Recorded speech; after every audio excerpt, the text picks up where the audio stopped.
ओम नमो भगवते ओम नमो भगवते वासुदेवाय। हरे कृष्णा। संपूर्ण भागवतम स्कंद एक, अध्याय दो और श्लोक संख्या 28 और 29। ठीक है, ये बहुत विशेष श्लोक है, प्रचलित श्लोक है, पुनरावृत्ति की गई। ठीक है। वासुदेव परा वेदा, वासुदेव परा मखा, वासुदेव परा योगा, वासुदेव परा क्रिया, वासुदेव परं ज्ञानं, वासुदेवं पर वासुदेव परा गतिः, वासुदेव परा वेदा, वासुदेव परामखः, वासुदेव परा योगा, वासुदेव परा गिर्या, वासुदेव परं ज्ञानं, वासुदेव परं तपः, वासुदेव परो धर्मो, वासुदेव परा गतिः, वासुदेव परा वेदा, वासुदेव परामखः, वासुदेव परा योगा, वासुदेव पराः क्रिया, वासुदेव परम तपः, वागतिः। बोलिए कौन करेगा फटाफट, बहुत इजी है। हरे कृष्ण प्रभु जल्दी जी। जल्दी करेगा, बताओ। Yes, try. वासुदेव परा वेदा, वासुदेव परा मखा, वासुदेव परा योगा, वासुदेव परा क्रिया, वासुदेव परम ज्ञानम, वासुदेव परम तप, वासुदेव परो धर्मो, वासुदेव परा गति। हरे कृष्ण। हरे कृष्ण। और कौन? हरे यस। कृष्ण प्रभु। हाँ। वासुदेव परा वेदा, वासुदेव परामकः, वासुदेव परा योगा, वासुदेव परा क्रिया, वासुदेवं परम ज्ञानं, वासुदेवं परम तपः, वासुदेव परो धर्मा, वासुदेव परा गति। चलो नेक्स्ट, हरे जल्दी जल्दी। हरे कृष्णा प्रभु जी। पढ़ो। वासुदेव परा वेदा, वासुदेव परा मखः, वासुदेव परा योगा, वासुदेव परा क्रिया, वासुदेव परम ज्ञानम, वासुदेव परम तपः, वासुदेव परो धर्मो, वासुदेव परा गतिः। ओके, और कौन?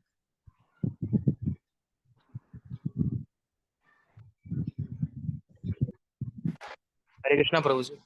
हम्म, वासुदेव परा वेदा, वासुदेव परा मखः, वासुदेव परा योगा, वासुदेव परा क्रिया, वासुदेव परम ज्ञानम, वासुदेव परम तपः, वासुदेव परो धर्मो, वासुदेव परा गतिः। ओके, और हरे कौन? हरे कृष्ण प्रभु जी। हम्म, वासुदेव परा वेदा, वासुदेव परा मखा, वासुदेव परा योगा, वासुदेव परा क्रिया, वासुदेवं परम ज्ञानं, वासुदेवं परम तप, वासुदेव परो धर्म, वासुदेव परा गति। और कौन? लास्ट कोई करेगा? करो करो, हाथ क्या उठा रहे हो? पटाख से चालू। हरे कृष्णा प्रभु जी। हम्म, वासुदेव परा वेदा, वासुदेव परा मखा, वासुदेव परा योगा, वासुदेव परा क्रिया, वासुदेव परम ज्ञानम, वासुदेवं परम तपः, वासुदेव परो धर्मो, वासुदेव परा गतिः। धन्यवाद। शब्दार्थ अनुवाद और तात्पर्य कृष्ण परमूर्ति अभय चरणानंद भक्ति वेदांत स्वामी श्री प्रभुपाद के दर्शन प्रभात की जय। वासुदेवा भगवान पराह परम लक्ष्य वेदाह प्रामाणिक शास्त्र, वासुदेव भगवान पराह पूजा करने के लिए मखा यज्ञ, वासुदेव भगवान परा प्राप्त करने के साधन, योगा यौगिक साज सामग्री। एक मिनट, हाँ, एक अर्जेंट कॉल आ रहा है।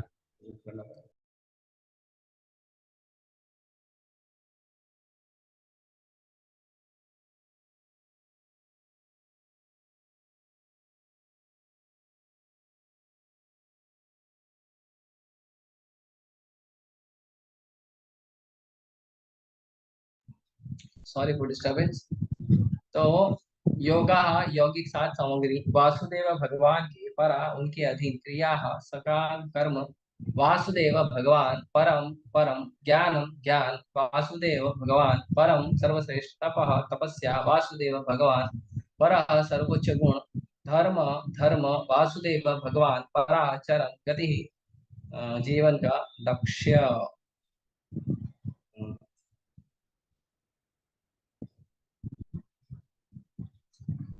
प्रामाणिक शास्त्रों में ज्ञान का परम उद्देश्य पूर्ण पुरुषोत्तम परमेश्वर भगवान श्री कृष्ण है। यज्ञ करने का उद्देश्य उन्हें ही प्रसन्न करना है। योग उन्हीं के साक्षात्कार के लिए है। सारे सकाम कर्म अंततः उन्हीं के द्वारा पुरस्कृत होते हैं। वे परम ज्ञान है और सारी कठिन तपस्याएं उन्हीं को जानने के लिए की जाती है। उनकी प्रेम पूर्ण सेवा करना ही धर्म है। वे ही जीवन के चरम लक्ष्य हैं। तात्पर्य इन दो श्लोकों में पुष्टि हुई है कि एकमात्र भगवान श्री कृष्ण ही पूजा के पात्र हैं। वैदिक साहित्य का लक्ष्य भी यही है कि भगवान के साथ संबंध स्थापित किया जाए और हमारी फूली हुई प्रेममयी सेवा को पुनर्जीवित किया जाए। यही वेदों का सार तत्व है। इसी सिद्धांत की पुष्टि भगवान द्वारा भगवद्गीता में अपने शब्दों में इस प्रकार की गई है। वेदों का चरम उद्देश्य केवल उन्हें जानना है। सारे प्रामाणिक शास्त्र भगवान द्वारा से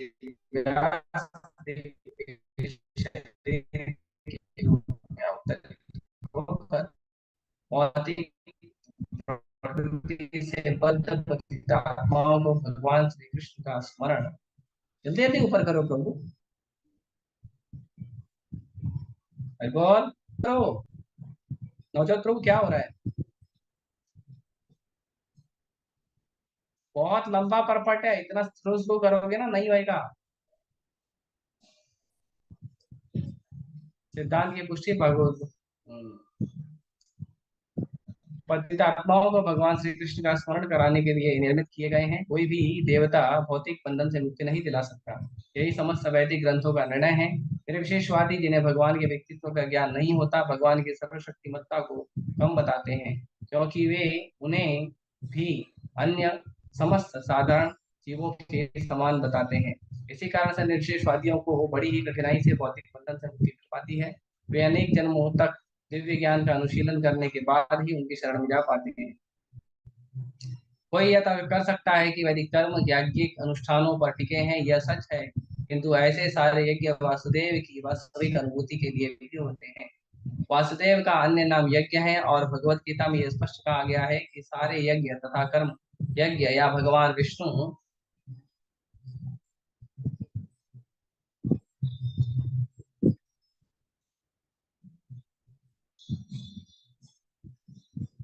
को प्रसन्न करने के लिए ही किए जाने चाहिए। यही बात योग की पद्धति पर भी लागू होती है। योग का अर्थ है परमेश्वर से संपर्क स्थापित करना किंतु इस विधि में आसान ध्यान प्राणायाम जैसी शारीरिक क्रियाएं सम्मिलित रहती हैं और ये सब परमात्मा स्वरूप अंतर्यामी वासुदेव पर ध्यान केंद्रित करने के निमित्त होती है। परमात्मा साक्षात्कार तो वासुदेव का आंशिक साक्षात्कार है और यदि कोई इस प्रयास में सफल होता है तो उसे वासुदेव का पूर्ण साक्षात्कार होता है। किंतु अधिकांश योगी दुर्भाग्यवश शारीरिक विधि से क्या कर रहे हैं?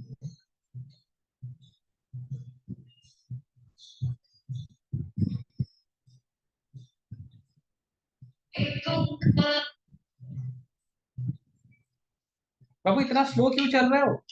मेरा नेट स्लो चल रहा है। ओहो आपका नेट स्लो है तो धीरे धीरे ऊपर करते रहो।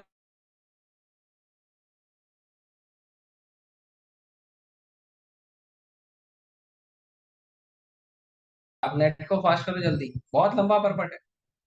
यस ठीक है मैं इससे पढ़ता हूँ।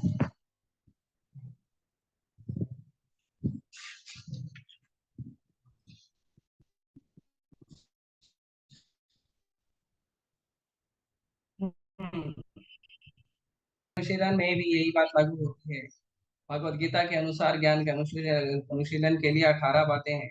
ज्ञान के ऐसे अनुशीलन से मनुष्य क्रमशः अभिमान रहित मद रहित अहिंसक सहिष्णु सरल गुरु भक्त तथा आत्मसंयमी बन सकता है। ज्ञान के अनुशीलन से वह घर बार से अनासक्त हो जाता है और जन्म मृत्यु तथा जरा व्याधि के कष्टों से अवगत हो जाता है। ज्ञान का सारा अनुशीलन भगवान वासुदेव की भक्तिमय सेवा में जाकर समाप्त हो जाता है। अतएव वासुदेव ही ज्ञान की समस्त शाखाओं के अनुशीलन के चरम लक्ष्य हैं। ज्ञान का जो अनुशीलन वासुदेव के मिलन के दिव्य स्तर तक ऊपर उठा सके वही वास्तविक ज्ञान है। भगवत गीता में भौतिक ज्ञान की विविध शाखाओं को अज्ञान की संज्ञा देकर तिरस्कृत किया गया है। अ, भौतिक ज्ञान का अद्वित लक्ष्य इंद्रिय की तृप्ति करना है, जिनका अर्थ हुआ भौतिक जीवन को दीर्घ बनाना और इस प्रकार तीनों तापों का जारी रहना। अतः इस भौतिक जगत में कष्टमय जीवन को दीर्घ बनाना ही अज्ञान है। किंतु यदि यही भौतिक ज्ञान आध्यात्मिक ज्ञान की दिशा में अग्रसर होता है तो वह कष्टमय भौतिक अस्तित्व का अंत करने में सहायक होता है। वासुदेव धरातल पर आध्यात्मिक जीवन का शुभारंभ होता है। यही बात समस्त तपस्याओं को लागू होती है। तपस्या का अर्थ ही है कि किसी उच्चतर जीवन उद्देश्य के लिए स्वेच्छा से शारीरिक कष्टों को सहना। रावण तथा हिरण्यकशिपु ने इंद्र तृप्ति को उद्देश्य बनाकर नाना प्रकार के दारुण शारीरिक कष्ट झेले थे। कभी कभी आधुनिक राजनेता भी अपना राजनीतिक काम साधने के लिए कठिन तपस्याएं करते हैं। यह वास्तव में तपस्या नहीं है। मनुष्य को चाहिए कि वासुदेव को जानने के लिए स्वेच्छा से शारीरिक असुविधाएं स्वीकार करें, क्योंकि वास्तविक तपस्या की यही विधि है। अन्यथा अन्य सारी तपस्याएं रजोगुणी तथा तमोगुणी मानी जाती हैं। रजोगुण तथा तमोगुण से जीवन के कष्टों का अंत नहीं हो सकता। केवल सत्व गुण ही जीवन के तीनों तापों को कम कर सकता है। भगवान कृष्ण के माता पिता के रूप में प्रख्यात वसुदेव तथा देवकी ने वासुदेव को पुत्र के रूप में प्राप्त करने के लिए तपस्या की थी। भगवान कृष्ण समस्त जीवों के जनक है। भगवत 14:4। अतएव वे समस्त जीवों के में आदि पुरुष है। वे ही समस्त भोक्ताओं में आदि भोक्ता है। अतएव उन्हें उत्पन्न करने वाला पिता नहीं हो सकता। जैसा कि अज्ञानी लोग सोचते हैं, वसुदेव तथा देवकी की घोर तपस्या से प्रसन्न होकर भगवान कृष्ण ने उनका पुत्र बनना स्वीकार किया था। अतएव यदि कोई तपस्या करनी है तो ज्ञान की पराकाष्ठा वासुदेव को लक्ष्य बनाकर ही की जानी चाहिए। वासुदेव आदि भगवान श्री कृष्ण है। जैसा कि पहले कहा जा चुका है, आदि भगवान असंख्य रूपों में अपना विस्तार करते हैं। रूपों का ऐसा विस्तार उनकी विविध शक्तियों द्वारा संभव हो पाता है। उनकी शक्तियां भी अनेकानेक हैं। गुणवत्ता में उनकी अंतरंगा शक्तियां श्रेष्ठ होती है और बहिरंगा शक्तियां निकृष्ट होती हैं। भगवद गीता 7.46 में इन्हें क्रमशः परा तथा अपरा प्रकृति कहा गया है। अतएव अंतरंगा शक्तियों द्वारा विविध रूपों में होने वाला विस्तार श्रेष्ठ होता है और बहिरंग शक्तियों द्वारा होने वाला विस्तार निकृष्ट होता है। जीवात्माएं भी उन्हीं के विस्तार अंश हैं। जो जीवात्मा उनकी अंतरंग शक्ति के विस्तार उद्भूत है वे नित्य मुक्त होती हैं, और जो भौतिक शक्तियों से उद्भूत होती है वे नित्यबद्ध होती हैं। अतएव ज्ञान, तप, त्याग तथा कर्म का सारा अनुशीलन हम पर पड़ने वाले प्रभावों को बदलने के लिए किया जाना चाहिए। इस समय हम सभी भगवान की बहिरंगा शक्ति द्वारा नियंत्रित हो रहे हैं। अतएव इसके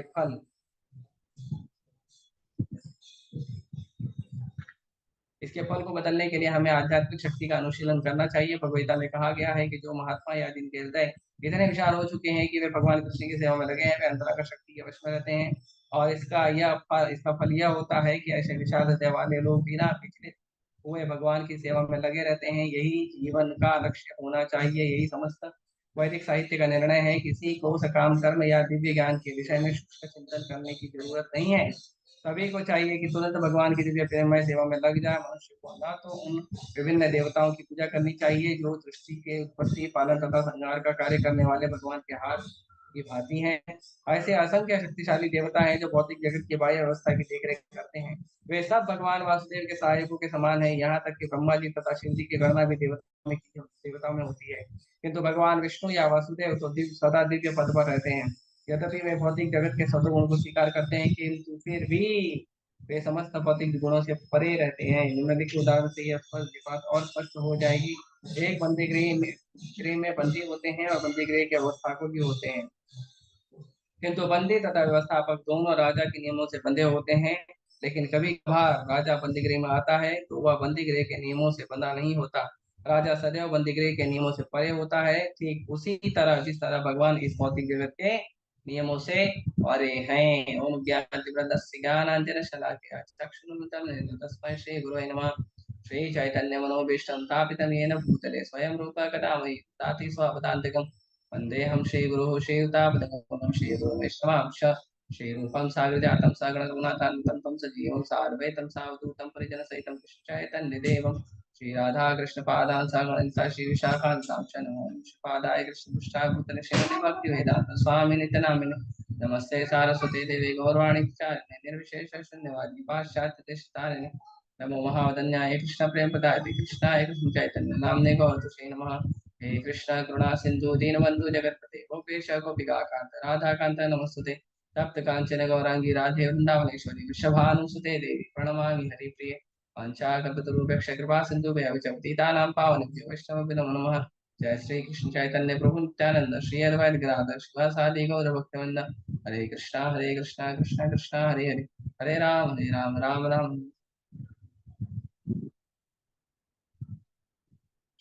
हरे कृष्णा। तो हालांकि ये जो श्लोक है, श्लोक भी बहुत बड़ा है, तात्पर्य भी बहुत बड़ा है और इसका लेक्चर भी बहुत बड़ा होना चाहिए। लेक्चर अगर हम करने की प्रयास करेंगे तो लेक्चर कम से कम लेक्चर जो है हमारा 4 से 5 घंटे का होना चाहिए। लेकिन अगर मैं अभी से शुरू करूंगा तो 8:30 हो रहा है और 8:30 से अगर मैं 5 घंटा लूंगा तो रात का 1:30 बज जाएगा। ना इतना इंटरनेट आपके पास है और ना इतना समय आपके पास है और एनर्जी भी नहीं। तो हम शुरू करते हैं, थोड़ा सा प्रयास करेंगे, थोड़ा थोड़ा स्पर्श करने का प्रयास करेंगे, है ना। किसी भक्तों को चाहिए कि इस पे हम बाद में कभी और चर्चा करें तो थोड़ा थोड़ा तोड़ के बाद में चर्चा करेंगे अलग क्लास में, ठीक है। तो इसमें ये बहुत क्लियर लिखा है वासुदेव परा वेदा वासुदेव परामता वासुदेव परा योगा वासुदेव परा क्रिया वासुदेव परम ज्ञान वासुदेव परम तपः वासुदेव परम धर्म वासुदेव परा भक्ति। तो बहुत क्लियर है। इसके पहले एक श्लोक पहले जो चर्चा की गई है उसमें ये बताया गया है कि जो अलग अलग प्रकार के जो भक्त होते हैं वो किस तरह से भगवान को प्राप्त करते हैं। 26वां हमने देखा था कि इसमें बताया गया था कि जो लोग मोक्ष के प्रति या भगवान अपने जीवन में जो सारे दुख हैं उन दुखों से मुक्ति प्राप्त करने के लिए जो लोग सीरियस होते हैं वो लोग केवल भगवान कृष्ण की भक्ति करते हैं। उसके अगले श्लोक में ये बताया गया है कि जो लोग रजोगुणी और तमोगुणी होते हैं वो पितरों और देवी देवताओं की पूजा करते हैं और स्त्री धन शक्ति और संतान का लाभ उठाने की इच्छा से प्रेरित होते हैं। तो इसमें कहा, तो पहले तो कहा गया है कि पहले तो जो लोग बुद्धिमान हैं वो भगवान कृष्ण की भक्ति करते हैं। भगवान भगवता में कहते हैं हम सर्वसत्वो मत्तः सर्वं प्रवर्तते इति मत्वा भजन्ते मां बुधा भाव समन्विता। जो व्यक्ति कृष्ण भगवान को परम भगवान मानता है और ये स्वीकार करता है कि कृष्ण भगवान से ही पूरी सृष्टि उत्पन्न हुई है और फिर भगवान श्री कृष्ण का ऐसे भजन करता है तो वो व्यक्ति क्या होता है, वो बुद्धिमान होता है और वही व्यक्ति अपने जीवन के मृत्यु के चक्र को काट के भगवान के धाम जाता है। और फिर भगवान ने कहा कि जो व्यक्ति भगवान की भक्ति नहीं करता है वो व्यक्ति देवी देवताओं की भक्ति करता है, पितरों की भक्ति करता है, भूत पिशाच की भक्ति करता है, देवी देवताओं की भक्ति करता है, लेकिन भगवान की भक्ति नहीं करता है। तो जो भगवान की भक्ति नहीं करते उनको क्या मिलता है, उनको क्षणिक लाभ प्राप्त होते हैं, देवी देवताओं द्वारा दिए गए लाभ प्राप्त होते हैं। लेकिन फिर कोई बोलेगा तो ठीक है ना, प्रॉब्लम क्या है? अगर हमको देवी देवताओं का भक्ति करने से धन प्राप्त होता है, स्त्री प्राप्त होती है, वैभव प्राप्त होता है, नाम प्राप्त होता है, पढ़ाई प्राप्त होती है, तो देवी देवता के पास जाने का प्रॉब्लम क्या है? तो इस श्लोक में कहा गया है कि प्रॉब्लम ये है कि एक काम के लिए एक देवी के पास या देवता के पास जाना पड़ेगा, दूसरे काम के लिए दूसरी देवी देवता के पास जाना पड़ेगा। पर केवल भगवान कृष्ण ही एक ऐसे हैं जो फाउंटेन हेड है सबके, वासुदेव परावेदा। अगर ज्ञान के चरम लक्ष्य को प्राप्त करना है, ज्ञान को जानना है और ज्ञान के चरम लक्ष्य को जानना है तो वो है भगवान वासुदेव, भगवान कृष्ण। ज्ञान की सारी सीमाओं में जो सर्वोत्तम ज्ञान है और उस सर्वोत्तम ज्ञान का जो सर्वोत्तम अनुभूति है, जो सर्वोत्तम समझ है, वो क्या है? भगवान कृष्ण को भगवान के रूप में स्वीकार करना, भगवान कृष्ण से अपना नित्य संबंध वापस से स्थापित। क्या संबंध है हमारा? जीवेर स्वरूप होए कृष्णेर नित्य दास। ये जीव का क्या स्वरूप है? जीव का स्वरूप है कृष्ण का दास बनना। ये जीव का स्वरूप है और इसी स्वरूप को प्राप्त करना, इसी स्वरूप की समझ होना ही असली ज्ञान है। जो लोग सोचते हैं कि हम मैथ्स पढ़ लेंगे, साइंस पढ़ लेंगे, कॉमर्स पढ़ लेंगे, आर्ट्स पढ़ लेंगे, इंजीनियरिंग पढ़ लेंगे, डॉक्टरी पढ़ लेंगे, वकालत पढ़ लेंगे, और भी अन्य अन्य बहुत सारी चीज है, उसको पढ़ लेंगे तो हम ज्ञानी हो जाएंगे। वो ज्ञान नहीं है, क्योंकि वो ज्ञान तो आपको संसार के बंधन में फंसाएगा। जड़ विद्या माया वैभव, ये जो जड़ विद्या है जिससे ये भगवान की भगवत प्राप्ति नहीं होती है, जिस विद्या में भगवान की भगवत प्राप्ति का वर्णन नहीं किया गया है, भगवान की भगवत प्राप्ति, भगवान के चरण कमलों में भक्ति प्राप्त करने का साधन नहीं बताया गया है, वो सारी विद्या क्या है? वो सारी विद्या केवल बंधन का कारण। और विद्याओं को प्राप्त करके हमें कभी ज्ञान प्राप्त नहीं होगा, हम कभी संसार से मुक्त नहीं होंगे, और उस विद्या को प्राप्त करके हम कभी सुखी नहीं रहेंगे, गारंटी। इसके ऊपर कर लो रिसर्च, जितना कर लो, जितने वैज्ञानिक है ना बड़े बड़े, बोलो रिसर्च कर, इसके ऊपर कुछ नहीं मिलने वाला।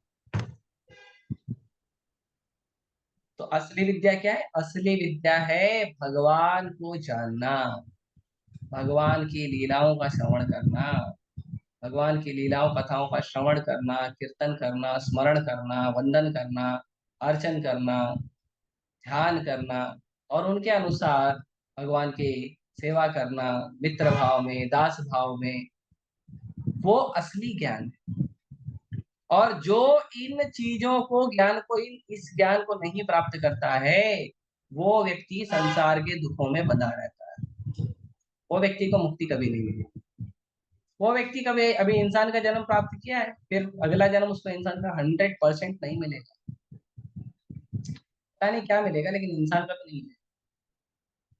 क्योंकि भगवत गीता में कहते हैं, ऊर्ध्वं गच्छन्ति सत्त्वस्था, मध्ये तिष्ठन्ति राजसा, जगन्य गुण विस्तस्था, अधो गच्छन्ति तामसा।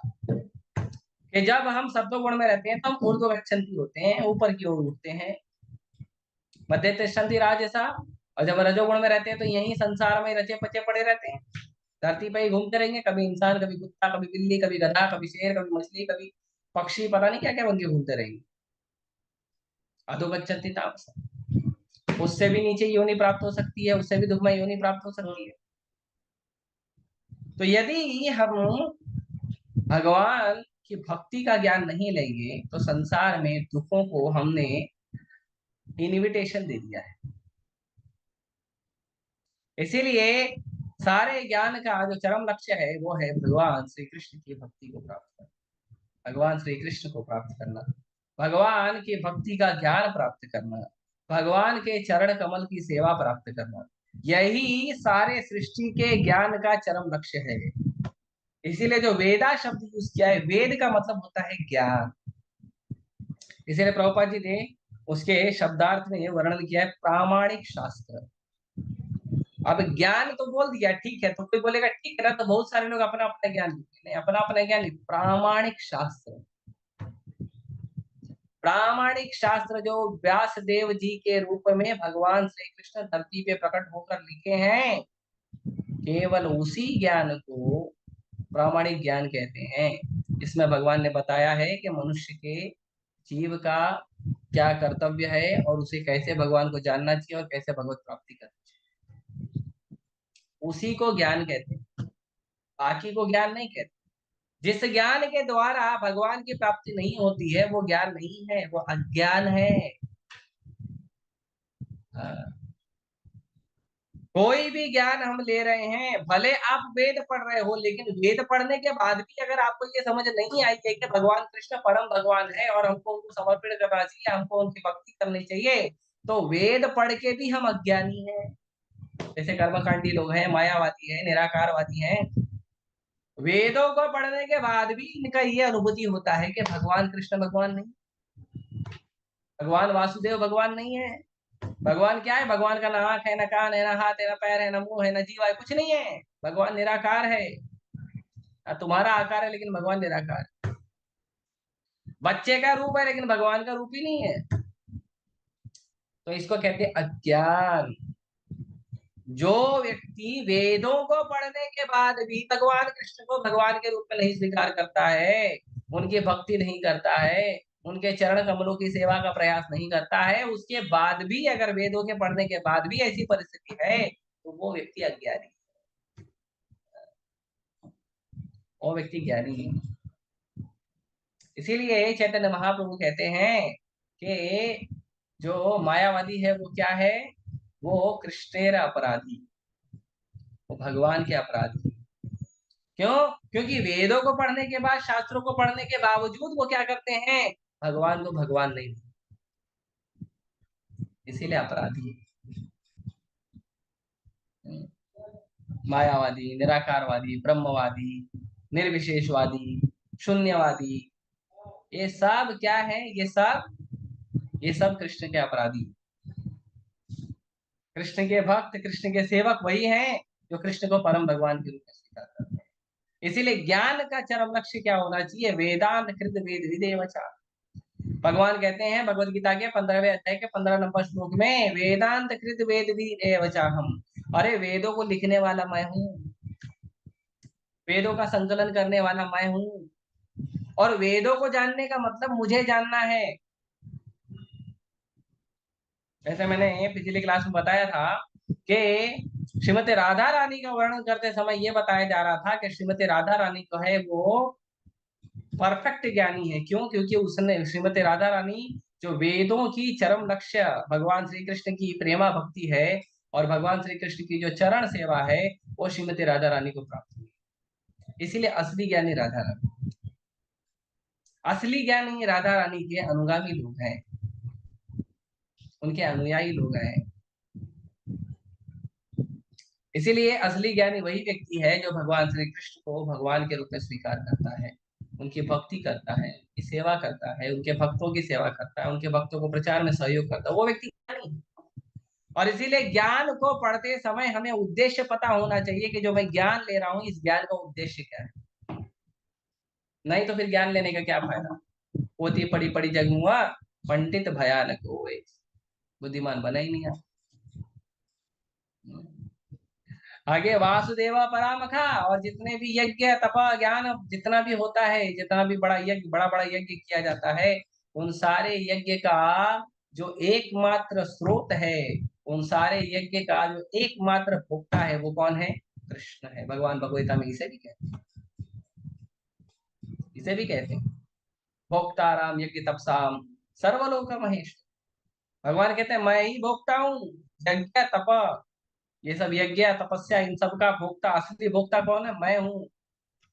इसीलिए जितने भी यज्ञ किए जाते हैं, चाहे किसी देवी देवता का यज्ञ किया जाता हो, चाहे कोई यज्ञ किया जाता हो, यज्ञ के 3 भाग होते हैं। यज्ञ का पहला भाग जो है वो भगवान कृष्ण को जाता है। जब यज्ञ की आहुति दी जाती है तो सबसे पहला यज्ञ का जो सबसे पहली आहुति, तो सबसे पहला यज्ञ के लिए किया जाता है, उसका पहला भाग जो है, पहला हिस्सा भगवान कृष्ण को जाता है। उसके बाद देवी देवताओं की आहुति दी जाती है, और उसके बाद यज्ञ संपन्न होने के बाद जो अवशेष बचता है वो शिव जी का होता है। ये 3 भाग हैं यज्ञ, और इन 3 भागों के अनुसार ही यज्ञ होता है।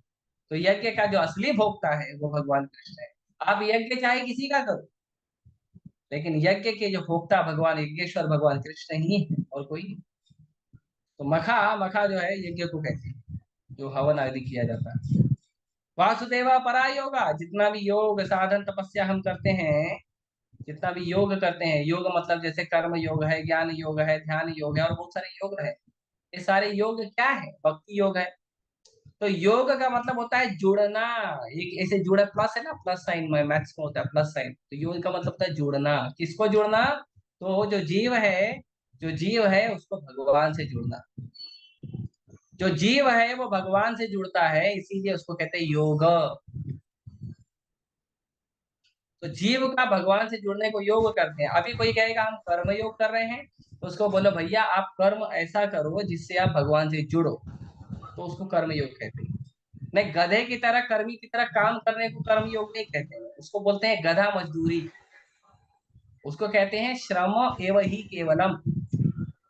कि आपने कोई काम किया और उससे आपने पगार लिया या पैसा लिया, उससे आपने कुछ मेहनताना लिया और उसके बाद आपने इंद्रिय तृप्ति किया, तो वो योग नहीं है।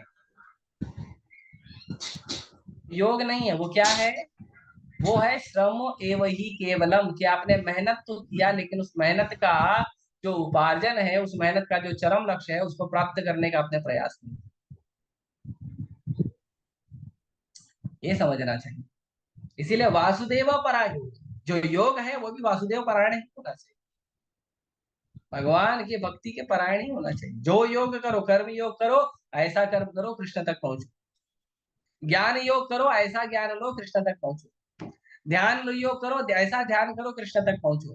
भक्ति योग करो, ऐसी भक्ति करो कृष्ण तक पहुंचो। नहीं दिन रात हरे कृष्ण हरे कृष्ण हरे कृष्ण कर रहे हैं, शास्त्रों को पढ़ रहे हैं, लेकिन भगवान की भक्ति के प्रति हमारी रुचि नहीं बढ़ रही है, हरिनाम के प्रति हमारी रुचि नहीं बढ़ रही है, शास्त्रों को पढ़ने के प्रति रुचि नहीं बढ़ रही है, भगवान की सेवा में मन नहीं लग रहा है, भगवान के भक्तों से प्रेम नहीं हो रहा है, तो भक्ति कहाँ कर रहे हैं? ड्रामा कर रहे हैं, भक्ति नहीं। ठीक है, ड्रामा ही करो, धीरे धीरे रुचि आ जाए, लेकिन प्रयास तो करते रहना। तो वासुदेव परायुग, कि भगवान कृष्ण की जो भक्ति है, उस भक्ति को करना पड़ेगा। कैसे?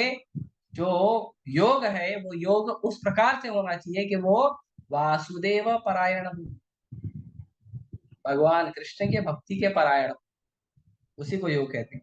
आगे वासुदेव परा क्रिया, जो भी काम करते हो वो काम कैसा होना चाहिए? भगवान को प्राप्त करने वाला काम। जैसे मैंने बोला कर्मी, तो कर्मी नहीं, कर्म योग बनना, कर्म योगी बनना चाहिए, कर्मी नहीं बनना चाहिए। जंगल में सबसे ज्यादा मेहनत करने वाला अगर कोई जानवर है तो उसको कहते हैं गधा, लेकिन गधा जंगल का राजा नहीं होता। राजा होता है जो कोई काम नहीं करता है, शेर।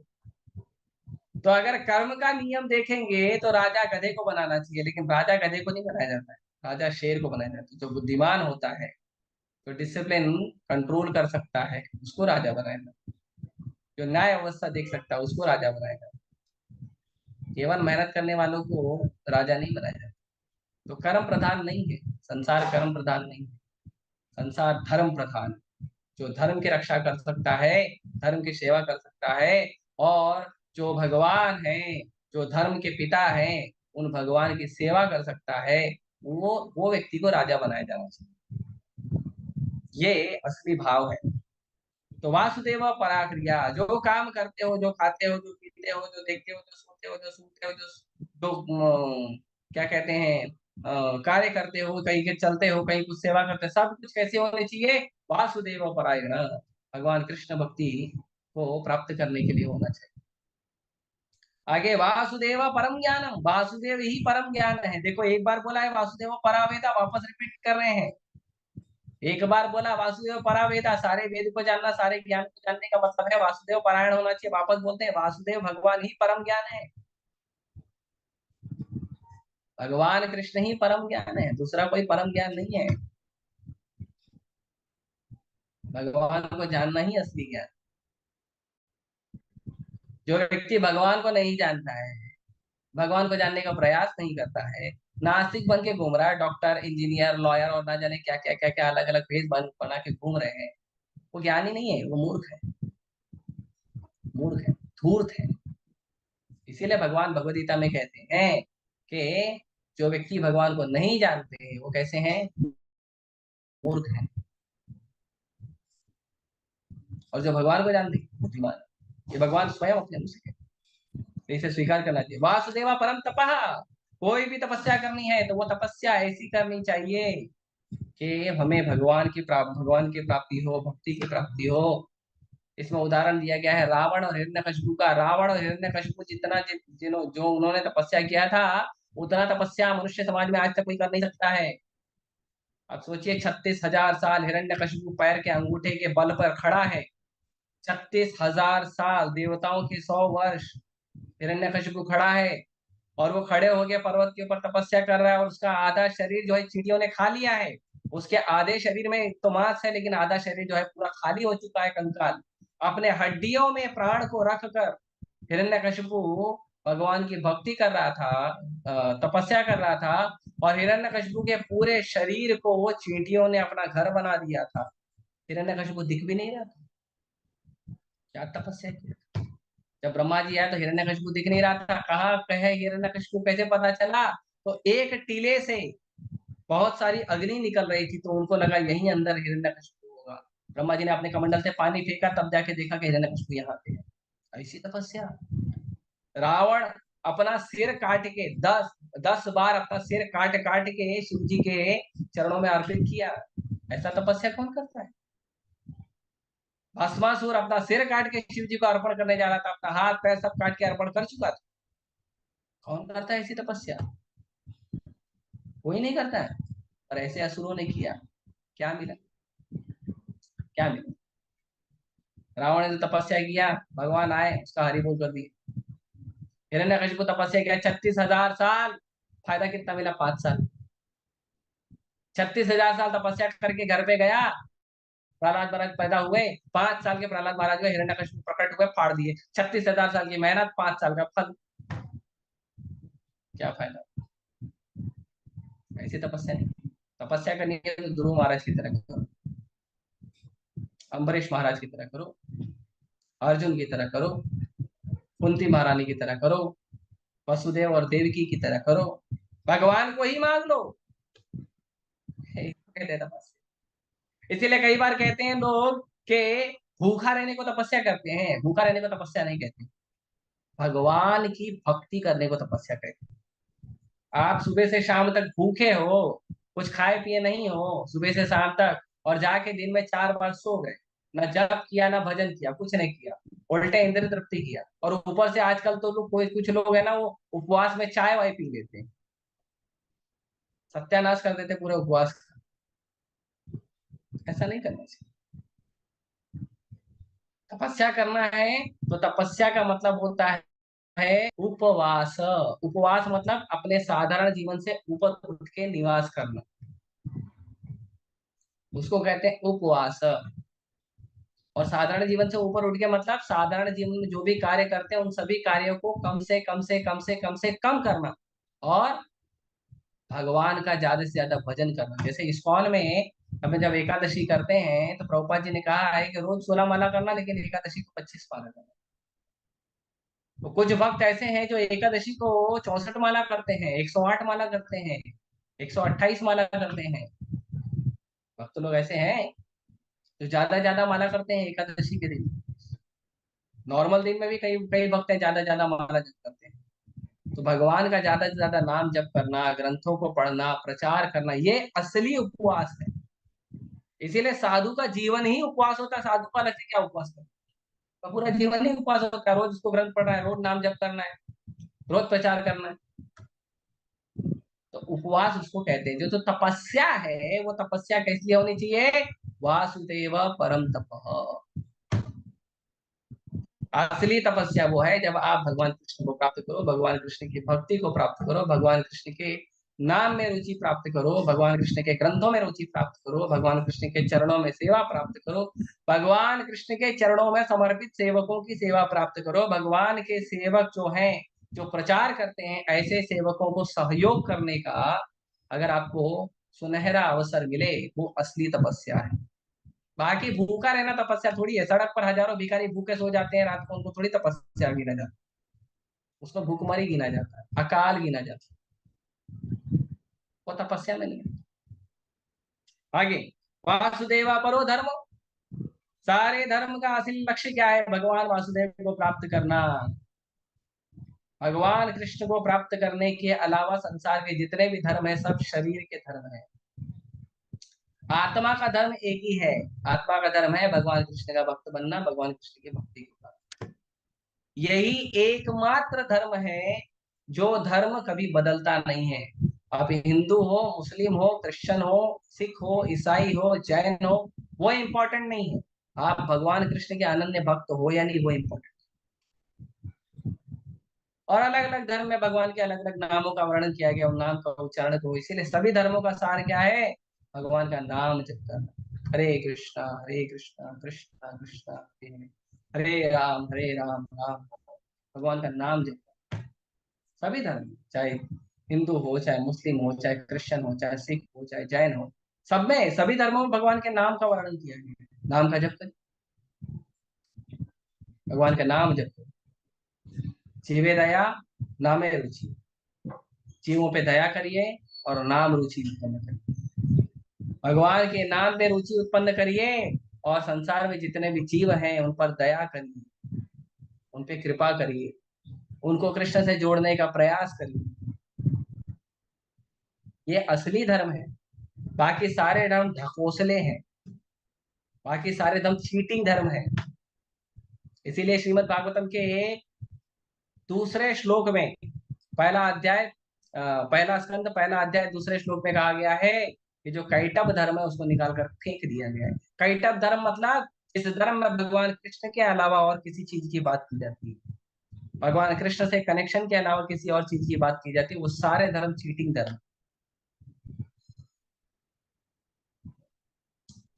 तो इसीलिए वासुदेवा परो धर्म, उसके बाद वासुदेवा परा। और जीवन का असली लक्ष्य भी यही होना चाहिए, जीवन का असली गति भी यही होना चाहिए। क्या होना चाहिए? सर्वधर्मान् परित्यज्य माम एकम शरणं व्रज अहम त्वां सर्व पापेभ्यो मोक्षयिष्यामि मा शुचः। सारे धर्मों को छोड़ो, कृष्ण के पास आ जाओ। सभी धर्मों को छोड़ो, कृष्ण के चरण में आओ। धर्म क्या है? धर्म है पिता का धर्म, माता का धर्म, पति का धर्म, पत्नी का धर्म, पुत्र का धर्म, पुत्री पुत्री का धर्म, मित्र का धर्म, क्षत्रिय धर्म, ब्राह्मण धर्म, वैश्य धर्म, शूद्र धर्म, ब्रह्मचारी का धर्म, गृहस्थ का धर्म, वानप्रस्थ का धर्म, सन्यासी का धर्म। सारे धर्म को छोड़ो, एक धर्म स्वीकार करो। वो भी भर्तुर पद कमलो दास दास दास दासानु।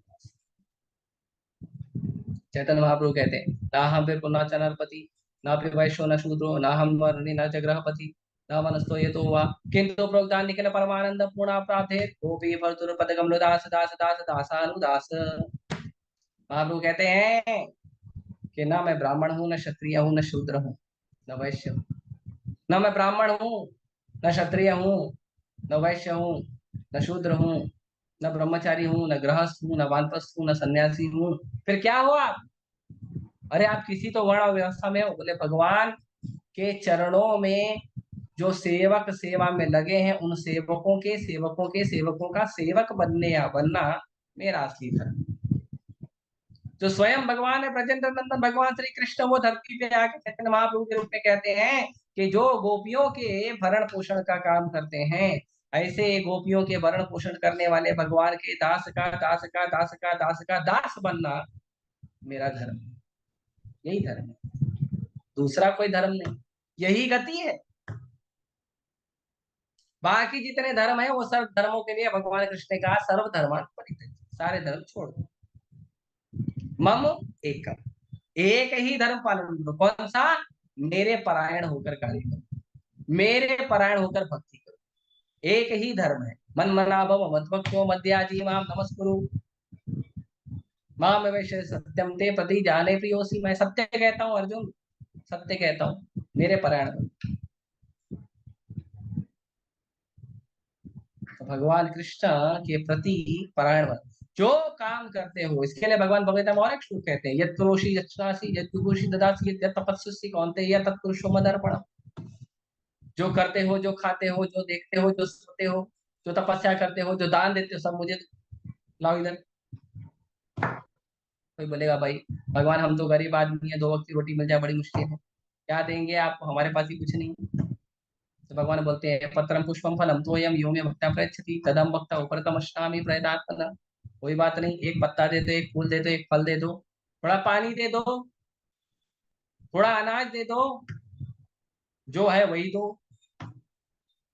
सब कुछ कृष्ण के चरण कमल में त्याग करके भगवान कृष्ण के परायण होकर भगवान कृष्ण के दिए हुए निर्देश अनुसार, जो शास्त्र है, जो पुराण है, उसके अनुसार जीवन जीने को कहते हैं धर्म।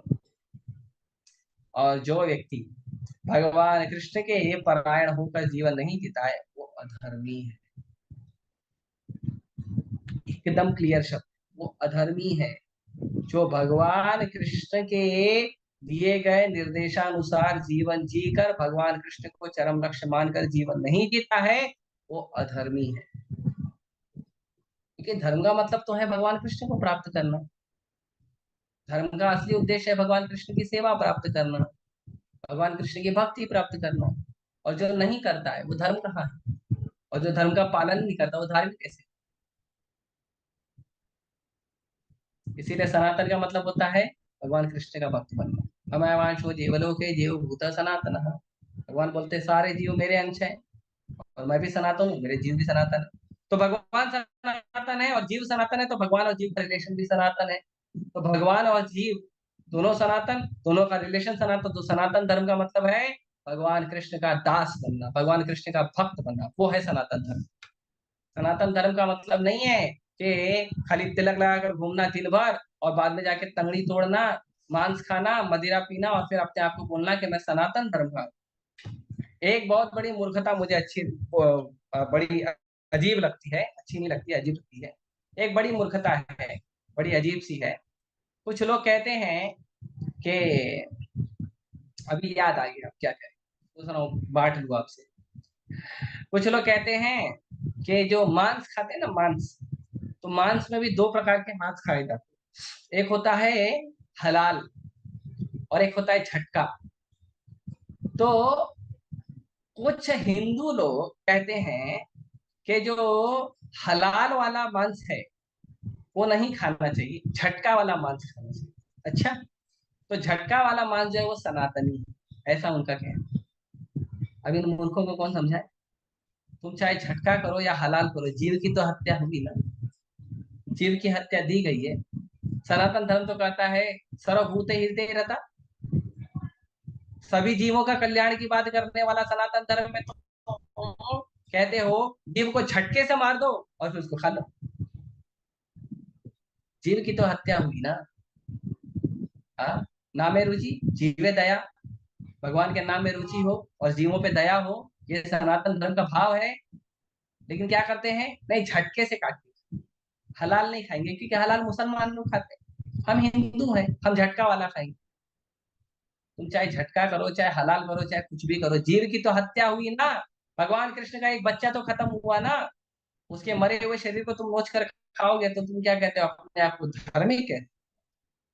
क्या अच्छी बात नहीं। हालांकि ये शब्द कंट्रोवर्सी है, लेकिन ये अच्छी बात नहीं, ये गलत बात है। जीवों पे दया करना सनातन धर्म सिखाता है, जरा सनातन धर्म जीवों को मारना नहीं सिखाता। ये जो बलि का सिस्टम, ये सब सिस्टम है ना, ये जो भी व्यक्ति बलि देते हैं उनको पाप लगता है। ऐसा नहीं है कि बलि दे दिया भगवान के सामने तो पाप नहीं लगेगा, भगवान के सामने बलि दे रहा है तो भगवान तो साक्षी है उस, तब पाप क्यों नहीं लगेगा? दक्ष प्रजापति को जब नारद मुनि गए प्रचार करने के लिए, तो नारद मुनि ने उनको बताया, नहीं दक्ष प्रजापति ने, प्राचीन बरही, श्रीमद् भागवतम में वर्णन आता है, प्राचीन बरही को नारद मुनि गए प्रचार करने। प्राचीन बरही क्या करते थे, वो बहुत सारे यज्ञ करते थे, बहुत सारे कर्मकांड यज्ञ करते थे और उसके अंदर जीवों की बलि देते। तो नारद मुनि उनको बोले चलो आओ तुमको दिखाता हूँ।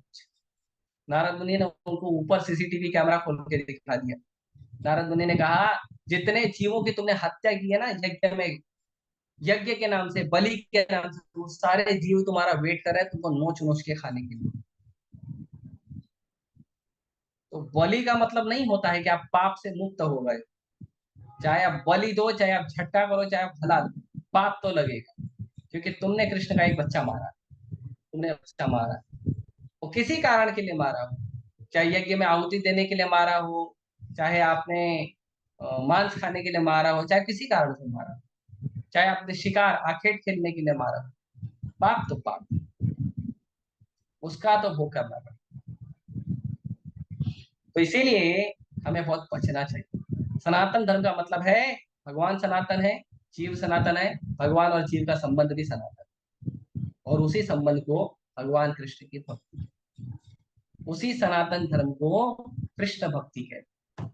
जो व्यक्ति कृष्ण भक्ति नहीं करता है, जो व्यक्ति वासुदेव परायण नहीं है, भगवत परायण नहीं है, वो व्यक्ति धार्मिक नहीं है, वो व्यक्ति भक्त नहीं है, वो व्यक्ति सनातनी नहीं है, वो व्यक्ति हिंदू नहीं। इसीलिए बनना है तो वासुदेव परायण, और किसी चीज के लिए परायण मत। ठीक है, तो तात्पर्य तो बहुत बड़ा है। मैं देखूंगा किसी दिन 2-3 क्लास में अलग अलग तरीके से स्पेशल क्लास में चर्चा करेंगे और आप लोग को यूट्यूब पे डाल देंगे, क्योंकि इसमें बहुत सारी चीजें दी गई है। ज्ञान के अनुशीलन में की बात की गई है, इसमें 18 बातें होती हैं, है ना, अदम्भित्वम, अमानित्वम, है ना, ये सब बात कही गई। अभिमान रहित होना, मद रहित होना, अहिंसक होना, सहिष्णु होना, सरल बनना, गुरु भक्त बनना, आत्मसंयमी बनना, जन्म मृत्यु जरा व्याधि को कष्ट समझना, अपने घर बार को छोड़ना, ये सब बहुत सारी चीजें इसमें बताई गई है। हाँ, उसके बाद तपस्या की बात की गई है। हाँ, तपस्या में भी बताया गया है कि राजनेताओं की तरह हमें कष्ट नहीं सहना चाहिए, तपस्या नहीं करना चाहिए। हमको कैसी तपस्या करना चाहिए? हमको तपस्या करना चाहिए जो तपस्या से हमको भगवान प्राप्त हो, जैसे वसुदेव और देवकी ने किया था। उसके बाद बताते हैं कि जो जीव है, जीव अंतरंगा शक्ति और बहिरंगा शक्ति, दो शक्ति के हिसाब से जीव होते हैं। तो जो अंतरंगा शक्ति के होते हैं वो नित्य मुक्त होते हैं, और जो बहिरंगा शक्ति से होते हैं वो नित्य बद्ध होते हैं। तो जो भी संसार में घूम रहे हैं वो सारे जीव नित्य बद्ध हैं। और ये जो नित्य बद्ध जीव हैं, ये नित्य बद्ध जीव को एक ही होप है, एक ही आशा है, वह है भगवान कृष्ण का भक्ति करके वापस भगवान के धाम में जाना। जो नित्य मुक्त जीव हैं वो संसार में आते भी हैं तो भगवान का मिशन पूरा करने आते हैं, वो संसार के बंधन में नहीं आते। वो आते हैं संसार में आके भगवान का काम करके प्रचार करके चले जाते हैं। तो भगवान के अंश होते हैं, भगवान के सेवक होते हैं, भगवान के पार्षद होते हैं। और जो नित्य बद्ध होते हैं वो हम जैसे लोग होते हैं, जिन्हें भगवान की सेवा वहां मिली तो रहती है, लेकिन कभी कभी हमारे मन में इच्छा आती है कि हम भगवान से अलग होकर इंजॉय करें या भगवान से अलग होकर कुछ सेवा करें, तो ऐसे लोगों को संसार में भेजा जाता है। ठीक है, तो ये यहाँ पे इसका वर्णन किया गया है। और इसके बाद वर्णन किया गया है कि जो देवी देवता हैं उन देवी देवताओं की पूजा नहीं करनी चाहिए, क्योंकि सारे देवी देवता क्या है? भगवान वासुदेव के सहायकों के समान है। और यहाँ तक कि ब्रह्मा जी और शिव जी की गणना भी देवी देवताओं में होती है। इसीलिए भगवान या वासुदेव सदा दिव्य पद पे रहते हैं। यद्यपि भगवान भौतिक जगत के सतोगुणों को स्वीकार करते हैं, लेकिन भगवान भौतिक गुणों से परे हैं। इसका उदाहरण दिया गया है कि बंदी गृह में जो कैदी होते हैं वो कैदी बंधन में होते हैं, लेकिन बंदी गृह का जो संचालक है, जो मालिक है या जो सरकार है, वो बंधन में नहीं होती है। वो बंदी गृह बनाती है लेकिन बंदी गृह का संचालन करती है, बंदी गृह के अंदर नहीं रहती है ना। तो उसी प्रकार ये सारे नियम किए हैं। इसीलिए आप सभी से निवेदन है, वासुदेव परायण बनिए, भगवान कृष्ण के भक्ति के परायण बनिए, भगवान कृष्ण की भक्ति करिए, भगवान कृष्ण की भक्ति करिए, उसके अंदर भगवान कृष्ण के भक्तों की सहायक बनिए। हम लोगों में इतनी शक्ति नहीं है कि हम भगवान कृष्ण की डायरेक्ट सेवा कर सकें। हमको कैसे सेवा करना चाहिए? जैसे चैतन्य महाप्रभु कहते हैं, गोपी भर्तुर पद कमलो दास दास दास दासान दास। भगवान कृष्ण के भक्ति को करिए। कैसे करिए? भगवान कृष्ण के भक्तों का उनके भी भक्तों का भक्त बनिए, उनके दास बनिए, उनका सेवक बनिए। इसीलिए जब भी हम भगवान के भक्तों का संग करते हैं तो हमको समझना चाहिए कि मैं दास हूँ, मैं दासी हूँ, मास्टर नहीं समझना चाहिए अपने आप। भले वो आपके घर का आदमी है, मास्टर मत समझ। पापा जी कहते हैं कि जो घर का मालिक है वो घर का मालिक ही घर का दास है। क्यों? क्योंकि वो पत्नी का सेवा कर रहा है, बच्चों का सेवा कर रहा है, वो दास है। जो पत्नी है वो दासी है, पति की दासी है, बच्चों की दासी है। जो बच्चे हैं वो दास है, दास दासी है, माता पिता के दास दासी है। तो हमें दास बनना है, सेवक बनना है। हमें अपने मर्जी का काम नहीं करना चाहिए, हमें स्वामी बनकर भाव नहीं रखना चाहिए। भाई बहन एक दूसरे के सेवक है, अगर भगवान कृष्ण की भक्ति दोनों कर रहे हैं तो हमें इस भाव को रखना चाहिए। हमें अपने मर्जी से कार्य नहीं करना चाहिए कि मैं स्वामी हूँ, देखो अभी मेरे को ये आ गया, मैं तो सीनियर डिवोटी हो गया, मैं तो एक्सपीरियंस डिवोटी हो गया। नहीं, आप कुछ नहीं। एक्सपीरियंस डिवोटी मतलब एक्सपीरियंस सेवक, सीनियर डिवोटी मतलब सीनियर सेवक। ये बात याद रखना चाहिए, है ना। Devotee means devoted, devotee means dedicated, मतलब सेवक, दास, और कुछ। डिवोटी का मतलब यही होता है। उसके अलावा डिवोटी का कोई दूसरा मतलब नहीं है। उसके अलावा डिवोटी का कोई दूसरा मतलब निकालोगे तो भक्ति में पतन होगा। यहाँ पे प्रभुपाद जी कहते हैं, हाँ। चलो, मैं सोचा था ये चीज चर्चा करूंगा, भूल गया था, लेकिन यार है। परमात्मा साक्षात्कार तो वासुदेव का आंशिक साक्षात्कार है, और यदि कोई इस प्रयास में सफल होता है तो उसे वासुदेव का पूर्ण साक्षात्कार होता है, जो सफल होता है। किंतु अधिकांश योगी दुर्भाग्यवश शारीरिक विधि से प्राप्त यौगिक शक्तियों के द्वारा विपत हो जाते हैं। भजन करते हैं, भजन करके उनको कुछ शक्तियां प्राप्त हो जाती है, तो फिर वो उस शक्तियों में मदोन्मत्त हो जाते हैं। हाँ, ऐसे दुर्भाग्यशाली योगियों को अगले जन्म में विद्वान ब्राह्मणों या संपन्न वैश्यों के कुल में जन्म दिया जाता है, जिससे वो वासुदेव साक्षात्कार के अधूरे कार्य को पूरा कर सके। यदि ऐसे भाग्यवान ब्राह्मण तथा वैश्य पुत्र अवसर का लाभ उठाते हैं तो साधु पुरुषों की संगति से उन्हें सरलता से वासुदेव साक्षात्कार हो जाता है। दुर्भाग्यवश ऐसे भाग्यशाली लोग भौतिक संपत्ति तथा सम्मान से पुनः वशीभूत हो जाते हैं और अपने जीवन लक्ष्य को व्यवहार तक। तो यदि भगवान की भक्ति करोगे तो संपन्नता मिलती है, धन मिलता है, वैभव मिलता है, नाम मिलता है, यश मिलता है। लेकिन उसके अंदर का मदोन्मत हो गए, अपने आप को अगर अच्छा भक्त मानने लगे, सीनियर डिवोटी मानने लगे, बढ़िया भक्त मानने लगे, वशीभूत होकर क्या होगा, पुनः भगवान के अपने जीवन के लक्ष्य। तो हमारे जीवन का लक्ष्य होना चाहिए वासुदेव परायण। इसके लिए हमारे YouTube चैनल का नाम है कृष्ण भक्ति परायण। हमें कृष्ण भक्ति के परायण होना चाहिए और कुछ नहीं। ठीक है, आप सभी का धन्यवाद। और मैंने शॉर्ट में पूरा 3 पेज का परपट जो है शॉर्ट में मैंने कंक्लूड कर दिया है। आप लोगों को किसी को कुछ पूछना है तो पूछ लीजिए, है ना, और कुछ करेक्शन है अगर आपको लगता है तो आप बता सकते हैं। हरे कृष्ण। यस, मौलिक मुकुंद दास, बताइए प्रभु। हरे कृष्णा। प्रभु जी आप छोटे से हो और आपका मोबाइल बहुत दूर है और आपका आवाज भी छोटा है, तो आप थोड़ा नजदीक आके मोबाइल से बोलिए। हरे कृष्णा प्रभु जी। हाँ प्रभु जी, सनातन धर्म के अलावा सारे धर्म खराब क्यों होते हैं? खराब सारे नहीं होते हैं, टेम्पररी होते हैं और चीटिंग धर्म होते हैं, खराब नहीं होते। वो खाली आपको सनातन धर्म बहुत अच्छा होता है। वो आपको खाली टेम्पररी फायदा दे सकते हैं। आपको टेम्पररी फायदा देंगे, आपको परमानेंट फायदा नहीं देंगे। जैसे अगर आपको भूख लगी है तो आपको एक वड़ा पाव दे देंगे बस, और बोलेंगे इसी में काम चलाओ। सनातन धर्म को आप में क्या होता है, सनातन धर्म में आपको पूरा फुल प्लेट राजभोग थाली दिया जाता है, 15 आइटम डाल, है ना। तो आपका पेट कैसे भरेगा, वड़ा पाव से भरेगा कि पूरे फुल थाली से भरेगा? हाँ, फुल थाली से भरेगा ना। इसको सनातन धर्म कहते हैं। ठीक है, और कोई? हरे कृष्णा प्रभु जी। हाँ आप मुझे सुन पा रहे हो? यस, बिल्कुल सुन रहे हैं, आपकी आवाज बड़ी अच्छी है, बोलिए। मेरे तो 3 प्रश्न हैं, उसमें से एक एक प्रश्न का उत्तर मुझे बड़े ही शांति से मिलेगा, मैं आशा करती हूँ। मेरा एक शांति से प्रश्न मिलेगा, है। मैं तो शांत हूँ, यदि आप उग्र ना हो। बोलिए। श्रीमद् भगवद गीता के 9वें अध्याय का 26वां श्लोक है। उसमें हाँ, भगवान खुद कह रहे हैं, पत्रम पुष्पम फलम तोयम यो मे भक्त्या प्रयच्छति तदहम भक्तयुपैहितम अनाश्मि प्रयतात्मनः। अनाश्मी नहीं, भगवान अश्नामी। कहते हैं, अश्नामी। हाँ, भगवान हाँ कहते हैं, यदि कोई हाँ प्रेम तथा भक्ति के साथ मुझे पत्र पुष्प फल जल प्रदान करता है तो मैं उसे स्वीकार करता हाँ। हूँ। ठीक है, अगर भगवान खुद कह रहे हैं हम्म। कि पत्र पुष्प फल और जल इतना ही मांग रहे हैं, तो फिर मंदिरों में लाखों रुपए का भक्तों का चढ़ावा मंदिर के शुद्ध भक्त क्यों स्वीकार कर रहे हैं? क्यों सोना चांदी पैसों की देनगी की जाती है और क्यों बड़े से बड़े भोग व्यंजन भगवान को भोग में चढ़ाए जाते हैं? तो क्या ये भगवान के साथ भक्तों का व्यवहार नहीं हो रहा है क्या?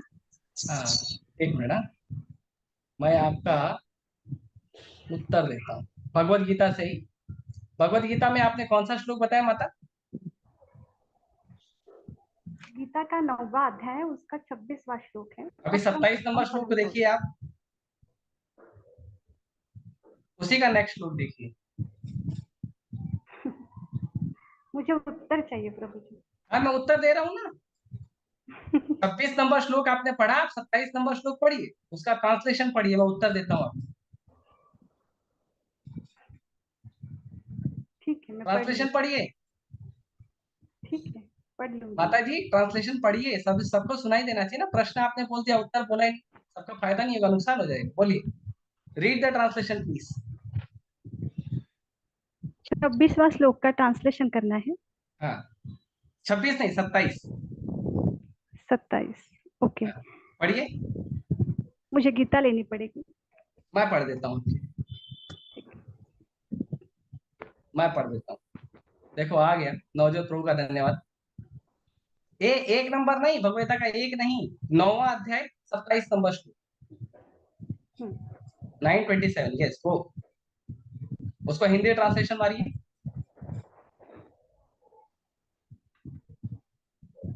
सब लोग देखेंगे, नवजोत प्रो हिंदी ट्रांसलेशन करिए, ट्रांसलेट इनटू हिंदी। ये ऊपर है ना पाउस, एन पाउस, उसके बाजू में 3 ये बिंदी है, उस पे जाइए, ट्रांसलेशन पे जाइए। Yes, translate English to Hindi, Hindi.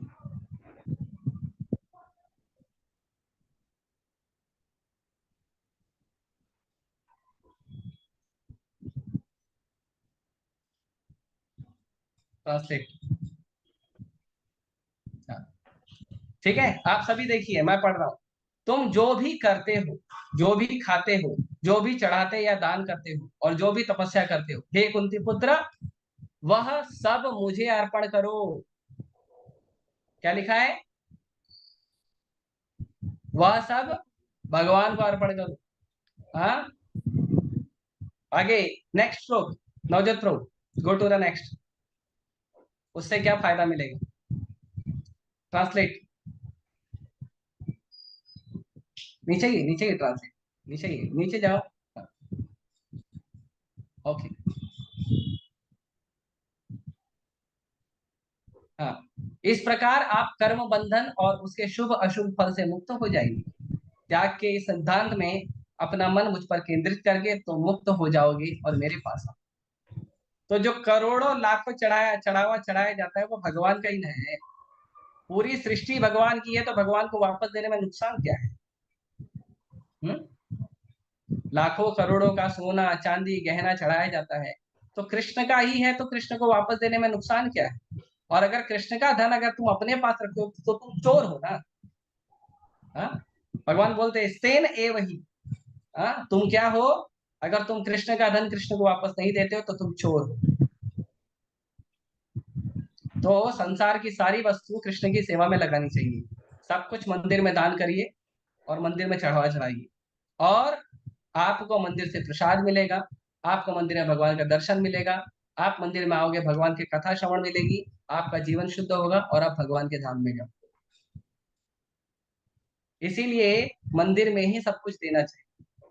नहीं तो आप जाओगे कैंसर हॉस्पिटल में दोगे या किसी हॉस्पिटल में दोगे, पता है क्या होता है? 10% 20% रोगियों के उपचार में खर्चा होता है। बाकी 80% के आसपास या उससे भी ज्यादा या उससे भी कम, जो भी है उनका अनुपात अलग अलग का होगा, वो सब बीच में लोग मिलकर खा जाते हैं। आप कहीं भी दान करिए, मंदिर में जितना स्पष्ट और ट्रांसपेरेंट मीडियम से दान का उपयोग होता है, उतना अच्छा उपयोग कहीं नहीं होता। तो इसीलिए यदि आपको दान करना है तो मंदिर में करिए और कहीं दान मत करिए, ठीक है। और भगवान मांग रहे, 9वें अध्याय के 27 नंबर श्लोक में भगवान मांग रहे। आपने 26 बोला, मैंने 27 में उत्तर दे दिया। इसीलिए हमको ना कभी भी शास्त्रों को पढ़ना तो आधा नहीं पढ़ना चाहिए। प्रभुपा जी बोलते अर्ध कुक्कुट न्याय। प्रभुपा जी बताते कि जो मुर्गी होती है, मुर्गी का 2 हिस्सा होता है, एक आगे का हिस्सा, एक पीछे का हिस्सा। तो जो फायदे वाला आदमी होता है ना, वो बोलता है मेरे को मुर्गी का पीछे का हिस्सा चाहिए। क्यों? क्योंकि वो अंडा देता है ना, तो मेरा फायदा होगा। आगे का हिस्सा नहीं चाहिए, वो दाना खाता है ना, वो नहीं चाहिए। तो हम लोग भी वैसे ही हैं। भगवान जब 1-2 पत्ता मांग रहे हैं, 1-2 फूल मांग रहे हैं, 1-2 फल मांग रहे हैं, तो उतना दे दो ना। बाकी पूरा भंडारा जो है, सोना चांदी गहना अनाज सब मेरे को दे दो, भगवान को मत दो। ये ईर्ष्या है, ये भगवान के प्रति ईर्ष्या है। सारी भूमि गोपाल की, सारी सृष्टि गोपाल की है, और सब कुछ गोपाल को वापस समर्पित करना मनुष्य का धर्म है। अगर वो ऐसा नहीं करता है तो वो चोर है, ठीक है। Next question. सुना है कि वैष्णव भक्त तामसिक भोजन नहीं ग्रहण करते, जैसे नहीं कि करते? बैंगन गाजर। हेलो, हाँ प्रश्न दूसरा है मेरा। हाँ सुना है कि वैष्णव भक्त तामसिक भोजन ग्रहण नहीं करते, हाँ, जैसे कि बैंगन गाजर मसूर की दाल प्याज लहसुन, ये ये सब तामसी नहीं तामसिक है। है। ये सब तामसी नहीं है। कौन बोला तामसी? आप? वैष्णव भक्त कहते हैं तामसिक है, ये तामसी गर्म नहीं। तासीर के है, क्रोध पैदा करते हैं, नहीं, ये सब शास्त्रों ने इसे तामसी नहीं। वर्जित माना गया है। तामसी में नहीं, तामसी भोजन में आपका आता है लहसुन, कांदा, मसूर की दाल, मशरूम, चाय, कॉफी, ये सब तामसी। गाजर तामसी मसूर नहीं। की दाल कामधेनु के गाय के रक्त बीज से उत्पन्न हुई है, तो ये हाँ, तामसिक है। तो जो तामसी है मैंने बता दिया, बाकी चीजें तामसी नहीं। हम शास्त्रों को ठीक से फॉलो करते हैं, आधा नहीं हम्म, फॉलो करते, ठीक प्याज है। लहसुन असुरों के रक्त से बने हैं, हाँ इसलिए वो हाँ, वैष्णव नहीं हाँ खाते, नहीं खाते। क्योंकि वो तामसिक है, क्रोध उत्पन्न करते हैं। वैष्णव लोग नहीं खाते हाँ हाँ, प्याज तो लहसुन। जो तामसी है मैंने बता लेकिन दिया। हाँ, लेकिन फिर भी ज्यादा तौर तक मैंने देखा है प्रभु जी, जो ये सब खाते हैं ना उन्हें क्रोध जल्दी आता है, जल्दी नहीं, नहीं आता है। क्रोध और क्रोध जो नहीं क्रोध खाते हैं उन्हें क्रोध आता है जल्दी। तो क्या ये औषधि का काम करती है, प्याज और लहसुन? देखिए, क्योंकि राहु और केतु ने जो अमृत पिया था, इसीलिए कांदा लहसुन में औषधि के गुण हैं। लेकिन औषधि के गुण के साथ साथ उसमें आसुरी गुण भी है। आपको मैं एक उदाहरण देता हूँ, चलिए एकदम आपको ऐसा उदाहरण दूंगा ना, आप उसको प्रैक्टिकल करके देखिए। प्रैक्टिकल फैक्ट मैंने खुद ने किया है बचपन में, वो मैं बता रहा हूँ। मुझे तब इतना बुद्धि नहीं था, लेकिन जब मैंने देखा कि इसका इतना गहरा प्रभाव पड़ता है, तो बाद में जब भक्ति करने के समय पे आया तो मुझे पता चला कि ये क्यों पड़ता है। तो आप ना, आप देखिए जो मुर्गी या चूजा पालते हैं, उन लोगों के पास जाइए, एक मुर्गी ले लीजिए, है ना, खाने के लिए नहीं लेना। वो मुर्गी लीजिए, पालिएगा उसको, सेवा करिएगा, वो भी भगवान का अंश है। उसको आप गाजर खिलाइए, मूली खिलाइए, उसको आप आलू खिलाइए, है ना, उसको आप खिलाइए, और उसको ना उसके साथ कभी कभी खेलिए। तो ऐसा उसको हाथ दीजिए, वो कभी कभी आपके हाथ में से छूट पाए, मुर्गी या मुर्गी। तो आप जब उसको गाजर खिला रहे हो, आलू खिला रहे हो, अनाज खिला रहे हो, तब क्या होगा पता है? तब वो जब चोंच मारेगी ना, तो आपके साथ खेलेगी, आपको गुदगुदी हो। लेकिन जब आप उसी मुर्गी को किसी दिन गलती से कांदा या लहसुन या मांस खिला दिया, उसके दूसरे दिन से आप उसको अपना हाथ देना, खून निकाल के छोड़िए। ये प्रैक्टिकल है, करके देखिए, मैंने किया है इसे, ये करके देखिए, इतना प्रभाव पड़ता है। और रही बात के क्रोध करने हैं, तो भक्त क्रोध करते ही नहीं है। भक्त कभी क्रोध नहीं करते हैं, भक्त तपस्या करते हैं। और तपस्या में अगर कहीं बाधा आती है, तो थोड़ा बहुत क्रोध आता है, क्योंकि उस समय भक्त जो है वो नौसिखिया है, भक्त ने अभी अभी भक्ति शुरू की है, इसीलिए थोड़ा बहुत क्रोध आता है। लेकिन उसी भक्ति को जब वो कंटिन्यू करेगा, उसका क्रोध हमेशा के लिए समाप्त हो जाएगा। और सत्वगुण होने के कारण, तपस्या होने के बावजूद उसका क्रोध कम होता है। वरना जो रजोगुणी और तमोगुणी है ना, उनको आप तपस्या करने दे दो, उसके बाद उनका क्रोध देखो भाई। जो तपस्या भक्त लोग करते हैं ना, वो तपस्या तमोगुणी और रजोगुणी लोगों को दे दो, जो तामसी भोजन करते हैं, देखो कैसा हल्ला करते हैं, है ना। तो बहुत फर्क है। तपस्या करने के बाद थोड़ा क्रोध आता है, लेकिन वो क्रोध भी उसी तपस्या से समाप्त हो जाता है। ठीक है, आगे नेक्स्ट क्वेश्चन। महाभारत में जो दानवीर कर्ण हैं उनके बारे में कहना चाहती हूँ। कर्ण ने कहा कि जन्मते ही मेरी माँ ने मुझे त्याग दिया, क्योंकि मैं एक अवैध बच्चा था। बाल अवस्था में उनका क्या दोष था, क्या अपराध था उनका? दूसरी बात, आचार्य द्रोणाचार्य ने उन्हें शिक्षा देने से मना किया, क्योंकि वो क्षत्रिय नहीं थे नजर में उनके, तो उनका क्या दोष था? और तीसरी बात, द्रौपदी ने कर्ण को स्वयंवर में अपमानित किया, क्योंकि वो राज परिवार से नहीं थे, तो कर्ण का क्या अपराध था प्रभु जी? क्यों उनको बार बार अपमानित किया जाता था? क्यों? उनका अपराध क्या था प्रभु जी? और बस इतना ही? और हाँ, लास्ट में तो उनसे कर्ण कुंडल कवच सब ले लिए भगवान ने, क्या दोष था? बस इतना ही। अरे बहुत कुछ है, लेकिन ये और काफी कम है पता है हमारे आपको, लिए। कर्ण को इतना लोगों ने अपमान किया, इतना बड़ा ग्रेट हीरो महाभारत का, इतना कम पता है आपको उसके बारे में? आपको पता है बहुत कर्ण कुछ का बातें मृत्यु जो हैं। हुआ था, भगवान ने उसको धोखे से मारा था। हाँ, हाँ, तो वो भी तो अन्याय है ना, भूल गए आप? उनके साथ इतना अन्याय कैसे है, बाल अरे अवस्था से आपको लेके आखिरी आपको तक। ठीक से पता होना चाहिए आपका हीरो के बारे में। पूरे महाभारत में मुझे उनके बारे में बहुत बुरा लगा है, कर्ण के बारे में। ओहो, बहुत सोचती हूँ मैं उनके बारे में। ओहो, वेरी नाइस। अच्छा है, आप एक असुर को अपना आदर्श बना के रखे हैं, भगवान आपको कृपा करे। माना कि वो कौरव की तरफ से थे, लेकिन फिर भी माना के थोड़ा नहीं, सा माना के नहीं होता है, थे, कौरव के साइड में थे। माना के नहीं होता है। जिसमें जो गुण होता है, वो उसी को प्राप्त होता है। वो अपनी एक कवि दोस्ती निभा कहते रहे हैं, थे। माता जी, एक कवि कहते हैं, ज्ञानी से मिले ज्ञानी, मिले नीच से नीच। समझे आप? नहीं समझे? जो हम्म, ज्ञानी होता है ना, वो केवल ज्ञानी लोगों को आकर्षित करता है। लेकिन जो असुर होता है, जो नीच होता है ना, वो नीच लोगों की तरफ आकर्षित होता है। समझे बात को? नहीं समझे? समझे। आप एक एक करके बताइए। कर्ण का पहला गुण आपने क्या बताया कि कहाँ पे उसको कष्ट दिया गया? उनकी माँ ने उनको उनकी जन्म माँ से ने ही उनको त्याग त्याग दिया दिया। तो क्योंकि वो कर्ण का अवैध पिछला भक्त थे। इतिहास आपको पता है? कर्ण पिछले जन्म में सहस्त्र बाहु असुर था। सहस्त्र बाहु नहीं, सहस्त्र कवच असुर था। उसके 999 कवच भगवान कृष्ण और अर्जुन नर नारायण के रूप में फाड़े थे, पता है आपको? फिर वो जान बचा के भागा था सूर्य देव के पास, क्योंकि वो था असुर, तो इसीलिए सूर्य देव को ही परेशान कर रहा था। सूर्य देव मौका ढूंढ रहे थे कि इसको कब कहाँ फेंक दूं। तो जैसे ही माता कुंती ने भगवान सूर्य नारायण को बुलाया, तो वैसे ही वो बोले सबसे अच्छा मौका इसको दे दो। तो माता कुंती बोली नहीं नहीं नहीं, मैं तो कुंवारी हूँ और अच्छा नहीं होगा। तो सूर्य नारायण ने कहा चिंता मत करो, तुम्हारा कौमार्य भंग नहीं होगा, ये तुम्हारे कान से पैदा होगा। इसके लिए उसका नाम पड़ा कर्ण।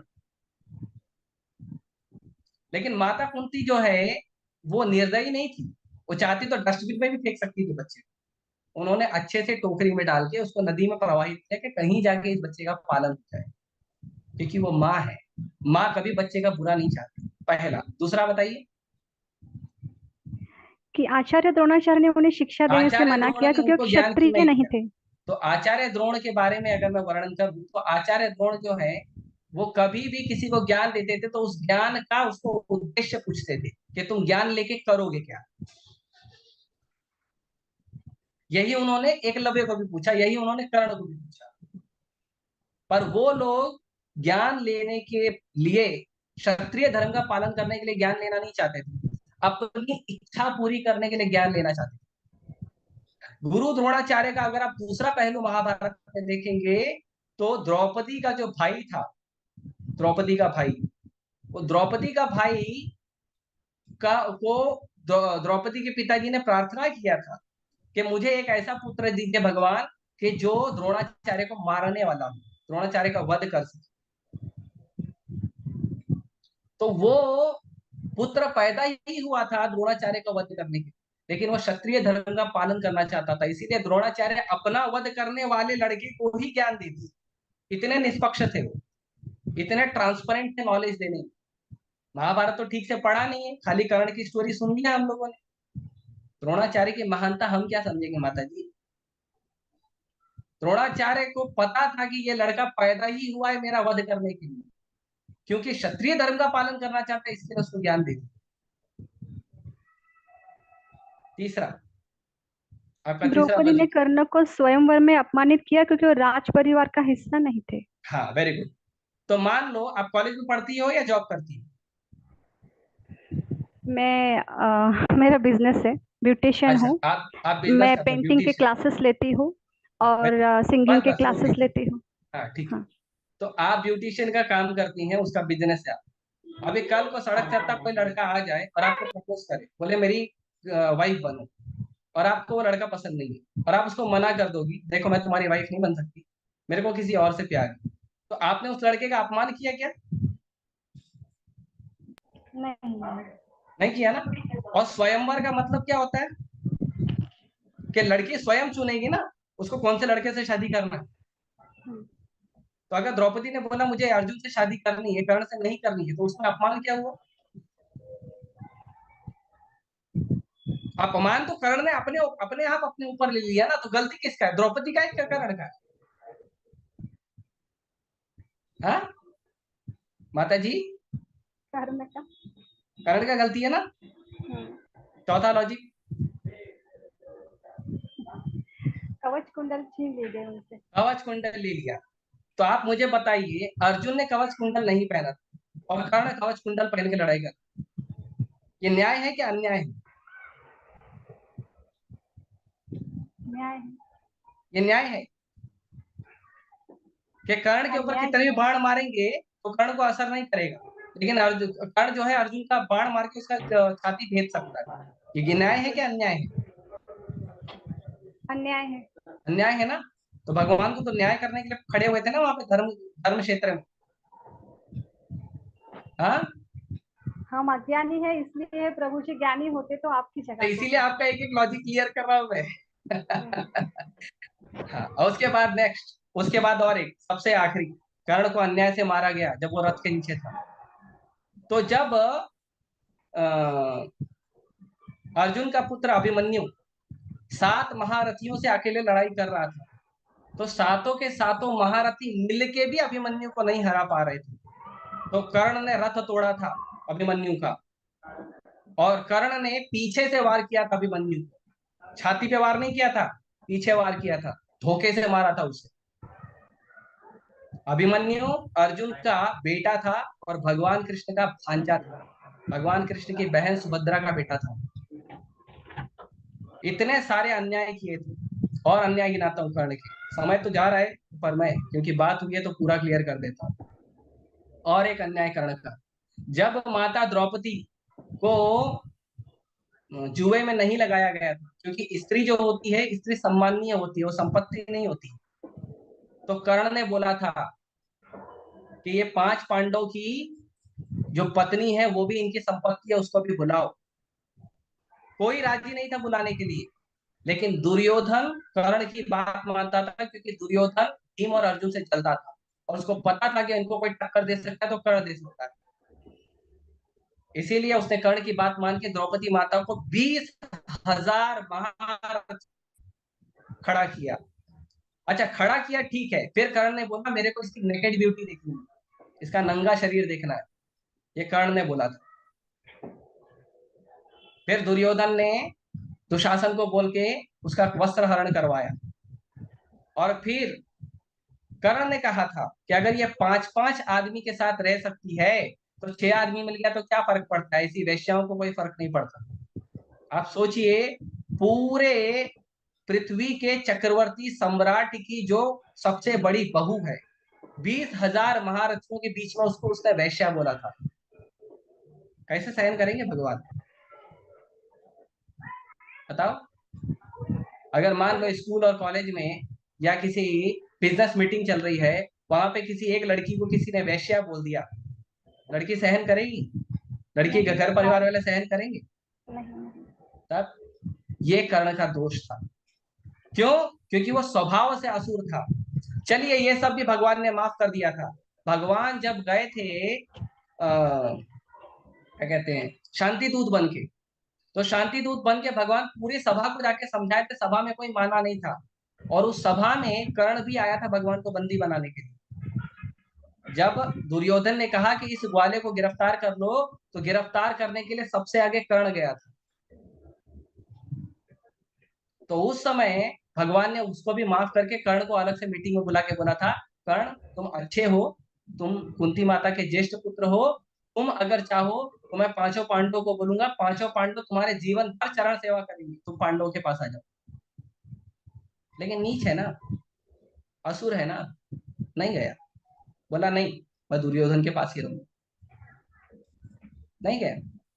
भगवान स्वयं वासुदेव बोल रहे हैं तू आजा, मैं तेरे को रक्षा प्रदान करूंगा, नहीं है, असुर है ना।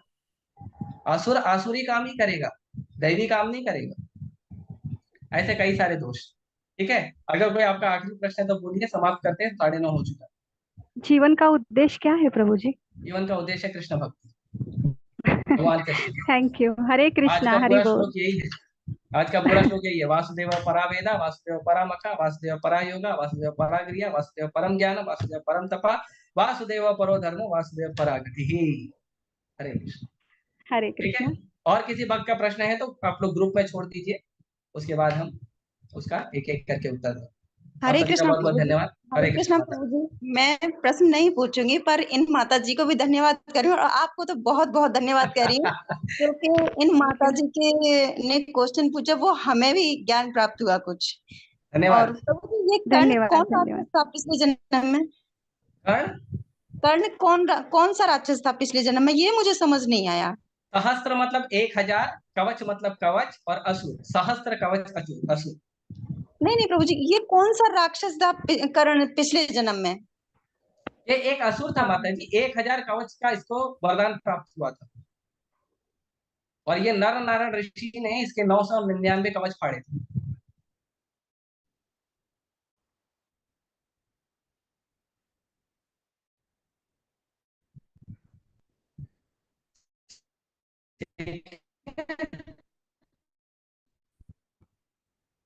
और डिटेल में चाहिए तो मैं आपको